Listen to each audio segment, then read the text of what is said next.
Madame et Monsieur le Président, chers séminaristes, permettez-moi de vous présenter une partie de mon travail intitulée « Purification d'une alpha-glycosidase produite par une souche d'archée hyperthermophile appartenant au genre Pyrococcus ».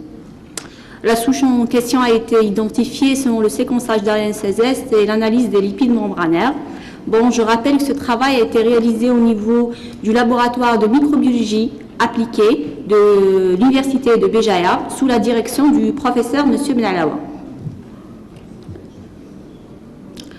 Donc, en guise d'introduction, je dirais que la découverte des micro-organismes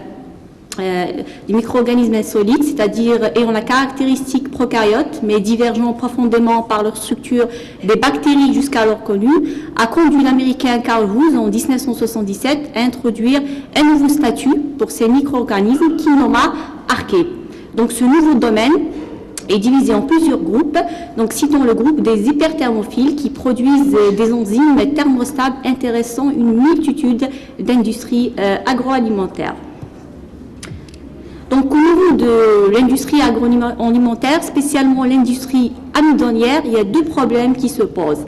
Le premier, c'est qu'en fait, la transformation donc, de l'amidon s'opère en deux étapes. Une première étape dite de liquéfaction qui s'opère à 100 et fait intervenir une alpha-amylase thermostable. Une deuxième étape dite de saccharification qui fait intervenir une alpha-glucosidase qui opère à 60 et un pH acide.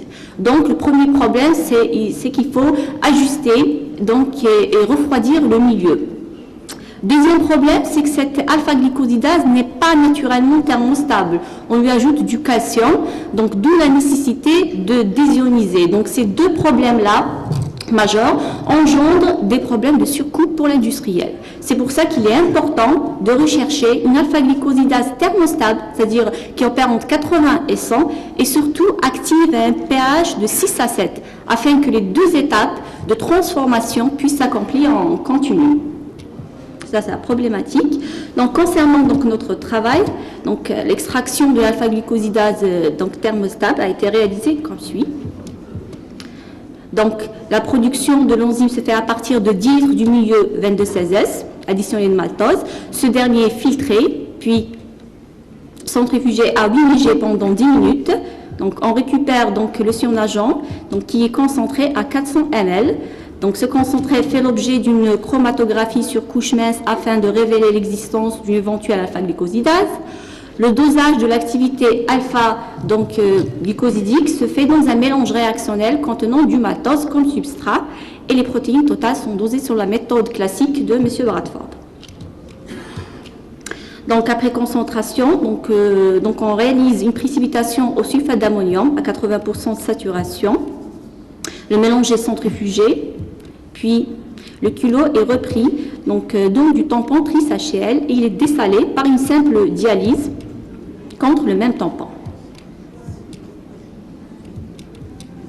La purification de l'enzyme débute donc par une désionisation sur gel de Cefadex G25, donc suivi d'une émission sur chromatographie changeuse de cation sur CMC, carboxyméthylcellulose, et la désorption de l'enzyme se fait grâce à un gradient discontinu par palier, donc de 0 à 0,5 molaire.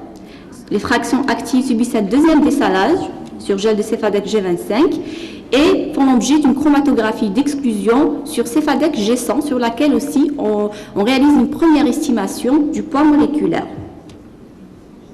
Sur l'électrophorèse native à base de gel de polyacrylamide à 7% d'acrylamide, on réalise une deuxième estimation du poids moléculaire et on teste l'activité.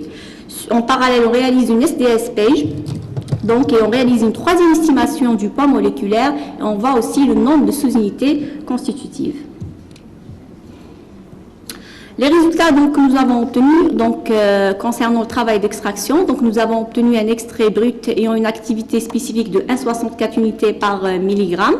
On a remarqué que l'étape de dialyse ne modifiait que très faiblement l'activité spécifique, ce qui signifiait que notre enzyme n'était pas celle dépendante. Les résultats des produits d'analyse sur CCM ont montré que le maltose est bel et bien dégradé en glucose, ce qui met en évidence la présence d'une alpha-glycosidase. Le profil d'émission de l'enzyme après chromatographie sur gel de Cefadec G25 montre que l'enzyme s'élit dans le volume mort entre la fraction 3 et 22. À ce niveau, l'activité spécifique est estimée à 2,37 unités par milligramme. Le profil d'élution de l'enzyme après chromatographie sur CMC montre que l'enzyme s'élit graduellement dans nos 4 pics de pureté. À ce niveau, l'activité spécifique est très élevée. Elle est estimée à 20 unités par milligramme. Le profil d'élution sur chromatographie d'exclusion montre que l'enzyme s'élit au niveau d'un seul pic de pureté situé entre la fraction 50 et 75. À ce niveau, l'activité spécifique est de 27,14 unités par milligramme. L'étude de l'analyse électrophorétique sur gel de polyacrylamide native révèle l'existence d'une seule bande protéique ayant un poids moléculaire proche de celle de la BSA. Il est estimé à 60 kg Dalton. Le profil électrophorétique de l'enzyme sur SDS Page montre que l'enzyme possède un poids moléculaire de 51 kg Dalton. On a remarqué aussi la formation d'un complexe de migration de 10 kg Dalton. Les différentes étapes donc, de purification ont abouti à ce tableau-là.